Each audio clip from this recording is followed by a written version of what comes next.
Regular patient சீமானை பத்தி தான் பேச போறோம். அதாவது புது பேஷண்ட் வந்து அட்மிட் ஆனனால ஜாலியா ஒரு வாரம் பக்கம் 10 நாள் பக்கம் அவர் சுத்திக்கிட்டு இருந்தாரு. இப்ப அவரே வாலண்டியரா நான் வந்து அட்மிட் ஆகுறேங்க அப்படின்னு வந்து அட்மிட் ஆயிருக்காரு. 2 ஊசி போட்டு அனுப்பி விட்டுறலாம். ஆட ஒன்னும் இல்லைங்க. முதல்ல பேஷண்டோட பிரச்சனை என்னன்னு கேட்டோம்னா மருந்து கொடுத்தா சரியாக போகுது. பேஷண்ட் உங்க பிரச்சனை என்னன்னு சொல்றீங்களா? பேஷண்ட் ப்ராப்ளத்தை சொல்லுங்க. இன்னைக்குடா மக்களின் பிரச்சனையை, மக்களின் வழியை இதயத்திலிருந்து மொழியாக எடுத்து பேசாதவன் எப்படா இந்த நிலத்துல தலைவனா இருக்க முடியும்? ஒருத்தர் துண்டிச்சிட்டு மீதி 3 பேரும் முழிச்சிட்டு இவரு ஒரு கௌரவத்துக்கு மறைச்சு வச்சு ஆக அந்த வகையிலே இதை எதற்காக குறிப்பிடுகிறேன் என்றால் அதுக்குள்ள பாத்துடுறாரு. இவர் பரவாயில்ல இல்ல இளமை புகுத்தி விடும் போயிடறாப்ல. மக்களின் பிரச்சனைய வலிய மனசுல இருந்து பேசணும், புரிஞ்சுதா? சும்மா பேப்பர்ல எழுதி வச்சு படிச்சாலாம் வலி போயிடுமா? அப்படியே நாபிக்கமலத்துல இருந்து வாங்கி அப்படியே நரம்பு வழியா விட்டு அடிச்சாதானே தாரத்தை பட்டி எல்லாம் கிளியும்.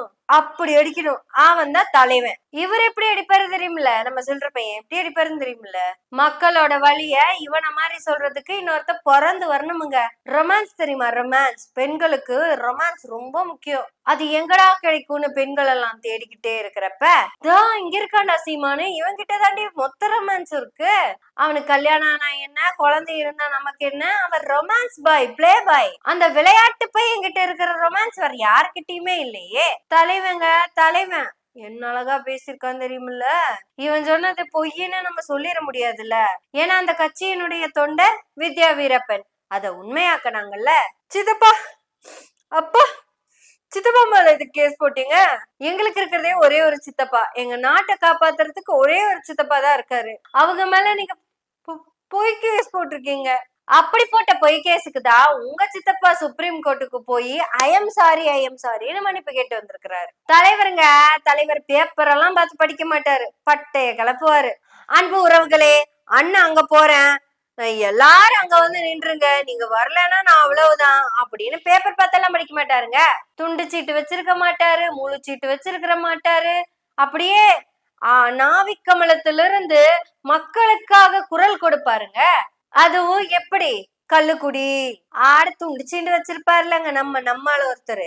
ஆக அந்த வகையிலே நீங்கள் படிப்பதற்காக உடனே துண்டு சீட்டை பாத்துருவாரு. பாத்துட்டு இவ்வளவு யூனிவர்சிட்டியில இத்தனை பேர் படிச்சுட்டு இருக்காங்க, ஆக அந்த வகையிலே அப்படின்னு மறுபடியும் சொல்லி துணிச்சீட்டை பத்துருவாரு. புதிய கல்வி கொள்கையில 119வது பக்கத்துல இப்படி ஒரு வரி இருக்கு, இதை நான் வரவிட மாட்டேன். தமிழ்நாட்டுக்கு எதிராக ஒன்றிய அரசு கொண்டு வந்து இருக்கும் எந்த சட்டத்தையும் தமிழ்நாட்டை நெருங்க விட மாட்டேன். ஆக அந்த வகையிலே தமிழ்நாட்டை தலைகுனிய விட மாட்டேன். ஆமா, துண்டு சீட்டு தான். ஆனா தலைவர் இருக்காருல, அப்படியே பேசுவாருங்க. கல்லுடா கல்லு, குச்சா எப்படி இருக்குன்னு தெரியுமா? இதுக்கெல்லாம் துண்டு சீட்டு பார்க்க மாட்டாரு. இவரு துண்டு சீட்டை பார்க்க மாட்டாரு, A4 ஷீட்டை பார்க்க மாட்டாரு. 2 பாத்தல் கல்லுக்கு மேல எவனாலையாவது குடிக்க முடியுமா சொல்லு அப்படின்னு கேட்பாரு. குடிச்சவன் ஒருத்தனை காட்டுறா. உலகத்திலேயே போதும்னு சொல்ற ஒரே ஒரு உணவு பனம்பால் தென்னம்பால் தாண்டா. இப்படி சொல்லி முடிச்சிருவாங்க. துண்டு சீட்டை பார்க்க மாட்டான், ஒரு A4 ஷீட்டை பார்க்க மாட்டான். தலைவங்க அடுத்த நிமிஷமே 13 மரத்து கல்ல ஒத்த ஆளா குடிச்சேன்னு அவனே சொல்லுவான். எப்படியே வந்து நிப்பாரு, அப்படி ஏறி கல்ல இறக்கி குடுத்துட்டு அடுத்த மாதிரி ஏறி இறங்குறதுக்குள்ள இதை குடிச்சு முடிச்சிருவோம். அப்படி அதை முடிச்சு 13 மரத்து கல்லைய முடிப்பாங்க. துண்டு சீட்டு இல்ல, A4 ஷீட் இல்ல, 2 பாத்தலுக்கு மேல கல்லு குடிக்க முடியாது. ஆனா அவரு 13 மரத்து கல்ல ஒத்த ஆளா குடிச்சு முடிப்பாரு. இதெல்லாம் எப்படி நடக்குதுன்னு கேக்குறீங்களா? கேக்குறவன் ஆமையனா இருந்தா சீமான் சைக்கிள்லயே சிங்கப்பூர் வரையும் போயிட்டு வந்தான்னு சொல்லுவாங்களாம். சீமானுக்கு ஒரு ஊசி போட்டாச்சு, அவரோட அடுத்த பிரச்சனையும் கேட்டு அதுக்கான மருந்து ஊசி போட்டு விட்டுறலாமா? என்ன பண்றது? காலங்காலமாக வஞ்சித்து வீழ்த்தி ஏமாத்தி எதை சொல்ல, நீ வேணா போய் திராவிடர்கள்ட்ட இன்னைக்கு டிஎம்கே இதுல போய் பேச, இந்த பக்கத்து விட்டு பசுமாடு கண்ணு விட்டுருக்குன்னு சொல்ல, பெரியார் தான் காரணம்.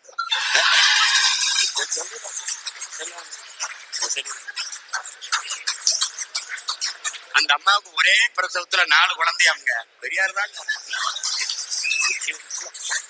ஐயா சொன்ன மாதிரி நம்மளமா அம்மனமா தெரிஞ்ச மாதிரி அவன் தான் நமக்கு கோமணம் கட்டி விட்டாங்க மாதிரி. ஏய், பக்கத்து வீட்டுல மாடு கண்ணு போட்டதுக்கு பெரியார் தான் காரணம். அங்க ஒரு அக்காக்கு ஒரே பிரசவத்துல 4 குழந்தை பிறந்திருக்கு, அதுக்கும் பெரியார் தான் காரணம். ஆனா இது எதையும் பெரியார் சொன்ன மாதிரி எனக்கு தெரியல. ஆனா ஒரே வருஷத்துல 7 தடவை கருக்கலைப்பு பண்ண மாவீரன் நான் தான் அப்படின்னு சொன்ன மாதிரி ஒரு நாய் சொன்னதான் எனக்கு ஞாபகம். யாருன்னு தெரியுமா?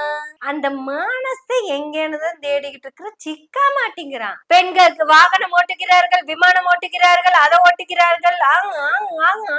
அதற்கெல்லாம் காரணம் இதோ இந்த கிழவன் தான். பெரியார் கிட்ட போய் பேரன் யாருன்னு கேட்டா சீமான் தான் அப்படின்னு அவர் சொல்லுவாராமா. பக்கத்து வீட்டு மாடு கண்ணு போட்டதுக்கு காரணம் யாருன்னு கேட்டா பெரியார் தான் நாங்க சொல்லுவோமாமா. ஏன்னா இவங்களோட பாரம்பரியம் என்ன அப்படிங்கிறது நமக்கு புரியல. முதல்ல அது என்னன்னு கேட்டலாம், அதுக்கப்புறம் தான் இவனுக்கு எந்த ஊசி போடணும்னு முடிவு பண்ணணும்.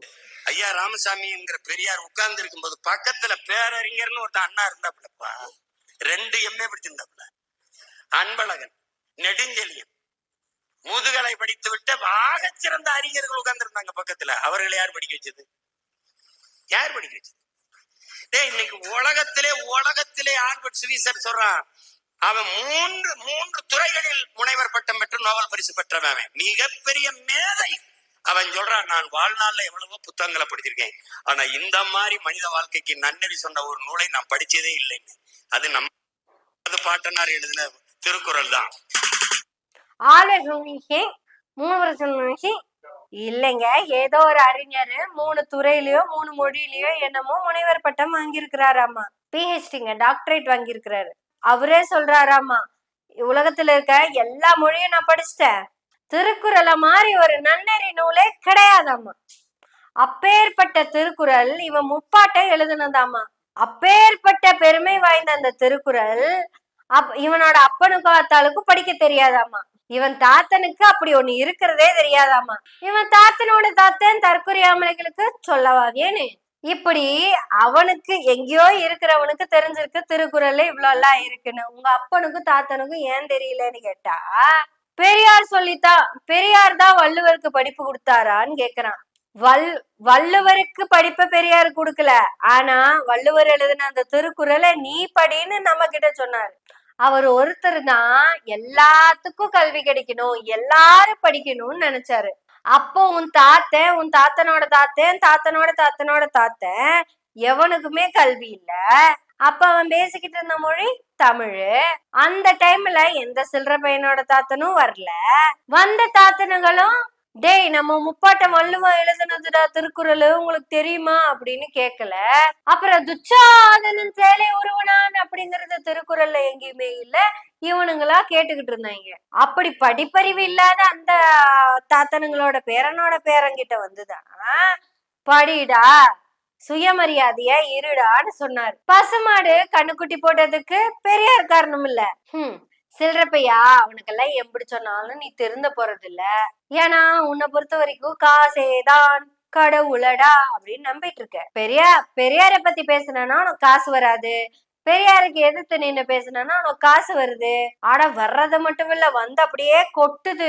அப்படியே அந்த சில்லறைக்கு ஆசைப்பட்டு சில்லறத்தனமா பேசுற இந்த சில்லற பையன் சீமானுக்கு இந்த சிரிஞ்சில ஊசி போட்டா போதுங்க. பேஷண்ட், நீங்க ரெகுலர் பேஷண்ட் தான். பேஷண்ட் இப்போதைக்கு நாங்க ஒரு மருந்தை கொடுத்து விட்டுருக்கோம், ஆனா நீங்க மறுபடியும் எப்படி திரும்பி வருவீங்க. ஆனால் நீங்க இப்ப கிளம்பலாம், நாங்க அடுத்த பிரச்சனையை பார்க்க போறோம். போயிட்டு நாளைக்கு வரேங்க. அது வரைக்கும் நீங்க எல்லாரும் புன்னகையோட இருங்க. நம்ம புன்னகை சேனலை சப்ஸ்கிரைப் பண்ணி பெல் பட்டனை அழுத்தி ஆதரவு கொடுங்க. நன்றி, வணக்கம்.